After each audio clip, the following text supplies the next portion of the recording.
Penjabat Bupati Aceh Besar Muhammad Iswanto SST PMM menyerahkan bantuan asistensi rehabilitasi sosial atau atensi untuk masyarakat lanjut usia di Kabupaten Aceh Besar dari Kementerian Sosial Republik Indonesia melalui Sentra Daerah Darussaada Aceh.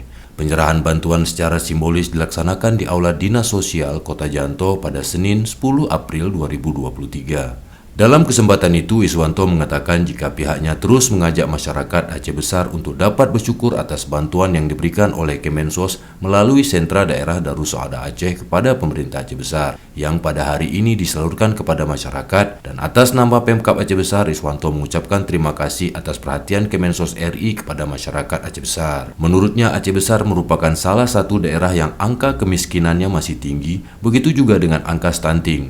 Itu sebabnya Pemkab Aceh Besar terus bergerak untuk memerangi inflasi daerah dan peningkatan angka stunting di Aceh Besar. Iswanto menuturkan kolaborasi yang selama ini terjalin antara pemerintah pusat dan daerah ini patut dipertahankan, terutama dalam hal memberikan perhatian dan bantuan kepada warga yang membutuhkan sehingga meringankan beban masyarakat. Ia menyampaikan kemampuan pemerintah daerah sangat terbatas, namun pihaknya akan terus berupaya dengan segala kemampuan yang dimiliki untuk terus memberikan perhatian kepada masyarakat yang kurang mampu di Aceh Besar. Ia berharap bantuan yang diberikan dapat dimanfaatkan dengan baik oleh masyarakat, karena ini penting untuk mencapai capaian standar pelayanan minimal atau SPM bidang sosial bagi lanjut usia terlantar sesuai kebutuhan dan kemampuan layanan dasar yang diberikan. Sementara itu, Kepala Sentra Darussaada Aceh Susi Mulyati menyebutkan jika bantuan atensi untuk lansia pada tahun 2023 kali ini sebanyak 181 paket, terdiri dari bantuan nutrisi sebanyak 81 paket, perlengkapan ibadah 181 paket, bantuan kursi roda sebanyak 7 unit, tongkat 3 kaki 36 buah, sedangkan lainnya berupa walker 2 buah dan kasur sebanyak 53 unit. Selain itu, pada tahun 2023 ini Darussaada membantu 3 unit becak 3 roda untuk penyandang disabilitas sebanyak 5 unit guna menjalankan usahanya sehari-hari.